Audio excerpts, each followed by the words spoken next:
Thanks, everybody. So let's start out with the beginning of my story and see who has heard this story before.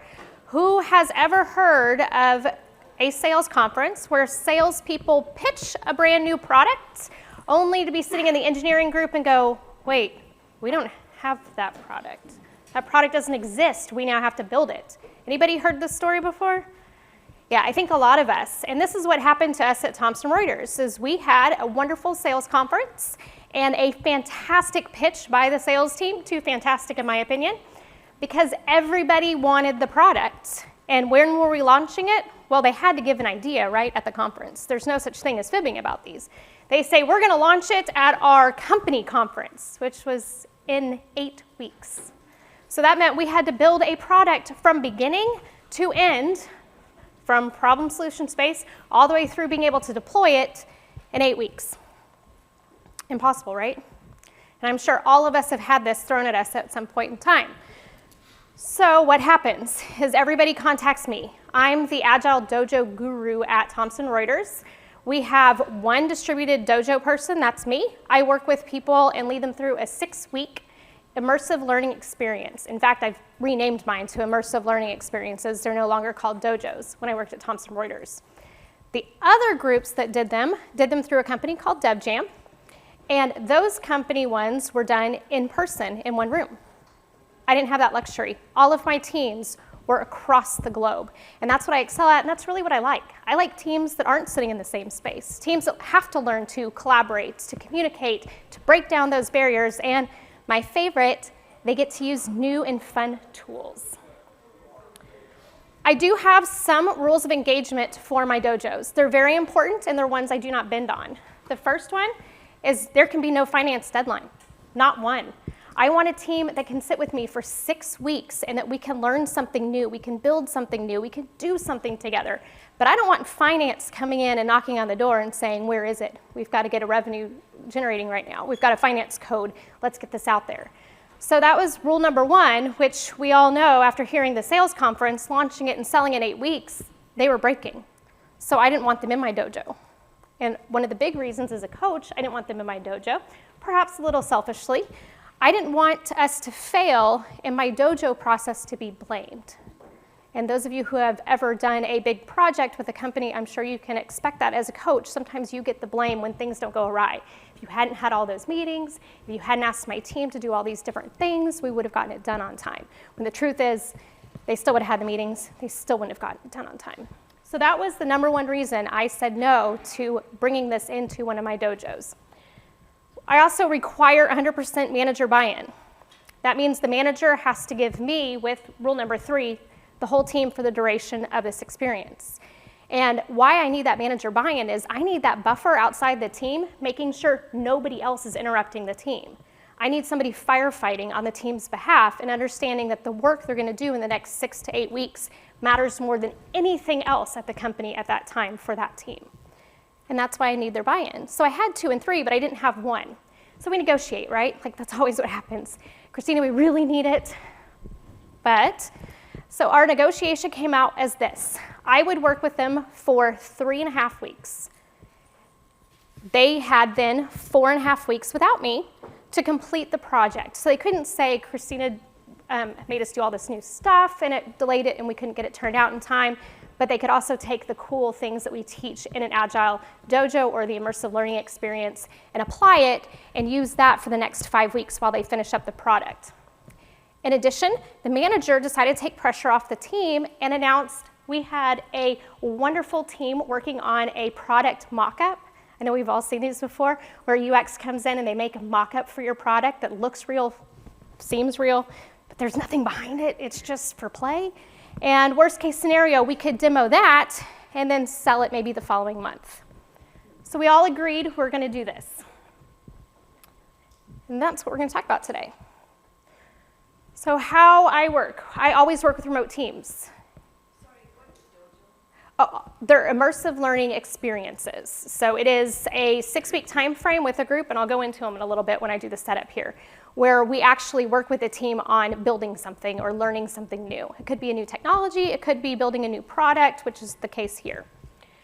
So the setup for me is these are the countries that were represented for the team who is going to be building this. And this is one development team. So this is about 12 people, and we've got 5 different countries we're dealing with. Those of you who deal with distributed teams, you realize we're also dealing with multiple time zones. Some that overlap, some that people don't even see each other in a given day because they're going to bed as the other team is coming online. For setup, I always try to get a conference room in every office that we have that's near these people. So if Thomson Reuters had an office, we had an actual conference room that was dedicated to their use should they come into the office. Otherwise, we expected them to be joining from home on camera, which now that we've all gone through COVID, we know what it's like to have our teams all joining through cameras. So that's fantastic for me and helps out a little bit because people know how to operate them. In those conference rooms, we spent money on something called the OWL camera. There are different cameras you can get, but the OWL camera follows the talker in the room. So when you're in a conference room and you have a big group and everybody's talking, anybody on the call can't tell who's talking. There's nothing that zooms in on you in a conference room and says that person's talking or that person's talking. Luckily nowadays everybody's used to Zoom, and Zoom does do that for you. So the OWL camera kind of provided that same opportunity space for us. We had Lucidchart, Teams, WebEx, and Trello all free and available for every Thomson Reuters employee. So those are the tools that I choose to use with my teams. I want to make sure every single person has the same availability to get to the tools. If you use Miro or Mural, sometimes that's really great as a coach, but not everybody in the company might have access to be an editor on that or might be able to update things. So when they come into my learning experiences, we make sure that the tools are something every single person has access to. Last thing is people have their own, but we also have available in all those conference rooms, pens, papers, and Post-its, just to keep it as an even playing field. How dojos traditionally work. If you do the immersive learning experience, you have 6 weeks time frame that you work with a team to learn or to build something. And it can be anything. It could be a new technology. It could be like this one, building this complete product from scratch, which I call Project Orange because I can't really tell you the name of the product because you'd be amazed that it wasn't existing when they pitched it. And I'd probably get in big trouble. So for week 1, we focus on making work visible. Every single task the team thinks they're going to be doing to complete this learning opportunity goes on a board. Now we use an electronic board for the most part, Lucidchart, but you can also have something paper if you have people in the same office. But the goal of week 1 is always to make every single piece of work that we know at that point in time visible. It means everybody's talking, everybody's communicating. I've got people joining in from different countries. Everybody is giving up specific hours that they would normally be sleeping because we're trying to do this together on those specific days. And we try to make it as uncomfortably comfortable as we possibly can, which means if I'm in the US, I might be staying up super late to deal with my counterparts that are in India. Whereas a different day that week, maybe they're coming in super late, their time, and I'm coming in at normal time for me. So we try to make sure that everybody is involved. For week 2, we finally get into the work, and this is my favorite part, micro iterations, 2-day iterations. So if your teams complain today about 2-week iterations, imagine how much fun they're gonna have with me with 2-day iterations. Day 1 we plan, day 2 we demo. Everybody gets the same 48 hours between planning and demo to complete their work. Doesn't matter where you're at in the world, you have the same 48 hours everybody else has. And we do those for 2 weeks where I lead them. I remind people how we plan. We use the tools, usually Trello, to put up what those tasks are, and we go back and forth all the way through those 3 weeks. Then I hand it over to the team, and the team runs it for the next 2 weeks. So they get to learn how to do micro iterations, how to map all of their work, how to communicate, how to collaborate, and because I have distributed teams, the other thing we work on is pairing.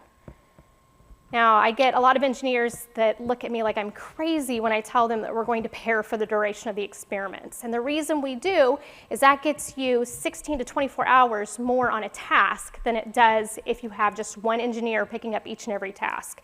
Plus, it makes, since mine are distributed, they're all over the globe, it means if 2 people are working on it, usually on different countries, then maybe only one of them has to join the demo that next day and show the work they've been working on together or plan together. And we alternate pairing. So pairing helps us out because it gives 2 people, we can cut out those code reviews, we can spend a lot of time making sure that we have a deep understanding of the requirements or what we're trying to learn because we're pairing up. That's how they normally go. But that's not what happened this time. So this time, I told you all, we had to make it shorter. So week 1, normally what I would do is have all the work made visible, and then I would make sure that we also had about maybe the next 6 weeks worth of work. Sometimes it's 8 weeks that they end up putting up on the board, but we would have all of that ready to go, and then they would have an Agile training. This time we decided to skip the Agile training. You're going to learn it as you go regardless because we're going to be applying a lot of the principles and values for agility without having to have a formal training session. And for those of you who are wondering, how do I do formal training sessions across the globe? I record almost everything I do, and those recordings go live at a specific time. Everybody is going to go on and they're going to watch them. We use Slack and Teams to start talking about them as a group. And that way it's asynchronous communication. People who've seen it at 8 a.m. their time can communicate with people who are seeing it at 8 a.m. their time. So it just helps out a little bit. We did micro iterations, and they had so much work on their board, they were scared. They said, this is a lot of work for us to get done in 2 to 3 more weeks of this. Like, there's no way we're going to get it all done. And I said, it's okay. It's all known. You start pairing. You start tackling the tasks one at a time. At the end of about 4-ish weeks, you all will be on your own, and then you can build it and spend time doing it the way you're normally used to doing it. Everybody was cool with this. But that was a lot of work, building an entire product in about 8 weeks. But what really happened? I got a call on week 4, day 1, when they take it over officially with an SOS call. I need you to get on the call, Christina. We've got a problem. Now, earlier I mentioned we have WebEx. We have an open WebEx communication call every single day, usually under my conference room number, so people can just get in and they don't have to look for a Zoom link. They don't have to look for a WebEx link. There's just one always open. I get on and I go, what's up? They're like, we're done. I was like, what? You all told me last week there's no way you're going to be done. You had too much work. What do you mean you're done? Like, define done. They said all the work's complete. We don't have anything on our board. Everything is completed. The back end of this application is ready to go live tomorrow if you wanted. Now, this is supposed to be impossible, right? 8 weeks to build a product. So we start talking about why did they get done sooner? And I'm sure you all are all aware of why they got done sooner. 1, they paired, but 2, they're left alone by their managers. They don't have to manage all the other communication things they would normally get bombarded with. And since this was so big for Thomson Reuters, all of their managers were buffered as well. Nothing else was getting done but this work by this team, so it was heads down for 3 weeks. You can get a lot done when you're heads down for 3 weeks. In fact, they got it all done. So much so that we decided as a team we were going to meet and we were going to talk about what's next for Project Orange. We decided maybe we didn't need that UX team to create the demo anymore. Maybe instead of letting them create it, we could tackle creating it in the next few weeks.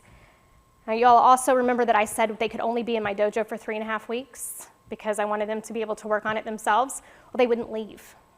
They said, we got all the work done. Why would we leave this safe space? Everybody knows we're in here and we're off limits. So we're going to stay and we want to do this front end.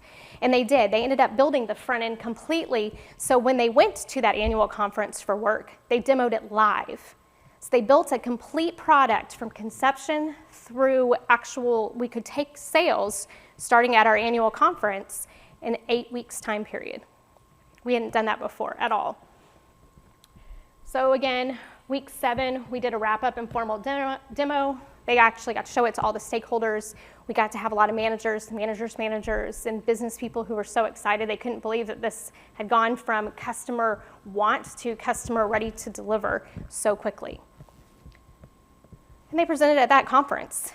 And it was a scary moment for me because I'm like, please don't let this demo go wrong, right?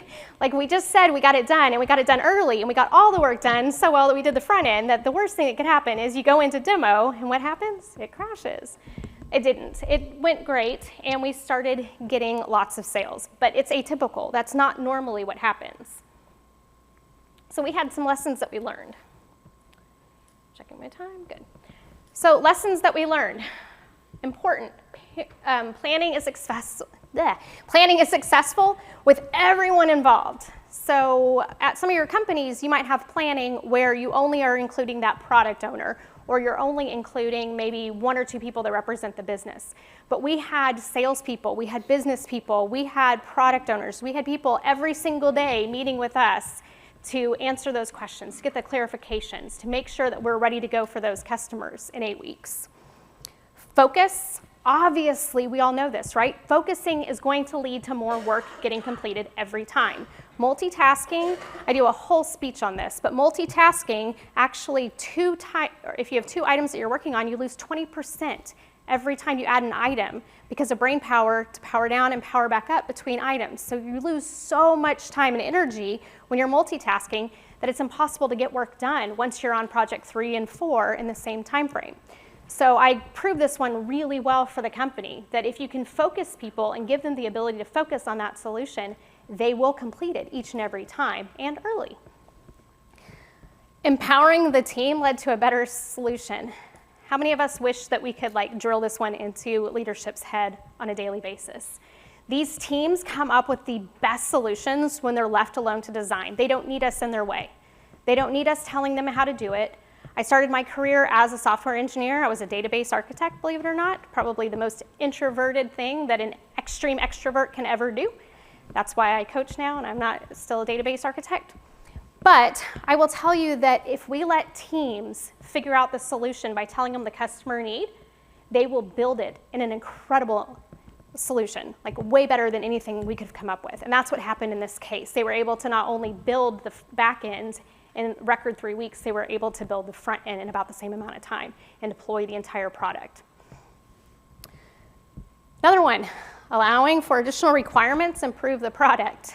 So I could have told them at the end of 3 weeks, we're done, get out of here. Get out, we're totally complete with what we said we were going to do, and then let UX carry us for the next 3 weeks, and then once we get through the conference, we'll start working on that front end. But instead, we decided it was worth going ahead and taking in those requirements and seeing what we could accomplish together. And I'm so grateful that the team pushed me on this. They actually ended up staying an entire 8 weeks in that particular space. And when they went to conference, I quickly moved another team in so they couldn't come back because they did not want to leave. We'll be honest, it's a fun environment because you are shielded from everything. I shut down their WebExes, I shut down all their Lucid chartboards. I made it so they could go forth in their next project. Micro iterations actually lead to us having no bugs, no need for code reviews. If you've got people pairing and then you have people demoing to their entire team every 48 hours, it's amazing how all those questions or all those, did you check this scenario? Did you look at this particular negative path testing? Did you have this error message popping up correctly? All of that gets worked out naturally because you're not spending all of the time waiting for someone to complete development work, then throw it over the wall to somebody else to go look at it. So we nixed that entire code review time, which really helped us out. What did I learn though? As a coach, we always need to learn things, right? And what I learned is that there are immersive learning opportunities, not only for the team, but for the coaches. I took a chance with that team and it ended up going well, thank goodness. But I also learned that maybe I shouldn't be as negative about what we can and cannot accomplish as a group. So for your dojo, if you want to set one up, and again, I've rebranded mine as immersive learning experiences. I think that one works a lot better because you can change the length of time. And the word dojo is getting kind of bashed right now on LinkedIn and some other areas. So that might not be the term that your group is comfortable with. It just so happens Thomson Reuters loves 3-letter acronyms. So IREs or IROs, ILEs or ILOs, so immersive learning opportunities or experiences, those seem to work pretty good, and you get a cute little 3-letter acronym out of the deal. That's what you would need for technology, and that's what teams need. So They have to have a working agreement together. We set that up at the beginning. They have to be willing to sacrifice their time equally. Super important. If it's late for one person, it needs to be early for the next person, and back and forth, especially when you're dealing with a global group. You want to make sure that everybody's giving up their personal time equally, not just one team or one country. Pairing is essential. It really is. So those are the ones that I always bring up for people. And on here, I have my thanks information. I have how you can contact me. LinkedIn is the easiest way. I have up here Twitter, but I don't know how many of us deleted Twitter in the last few days, but mine is officially deactivated, so please don't try to find me on Twitter. It's gone. And I know we were running behind on the time, so I don't think we're going to have time for questions today, but you can reach me on LinkedIn, and then at the breaks and lunch and all of that, I'll be around for the rest of today. Thanks, everybody.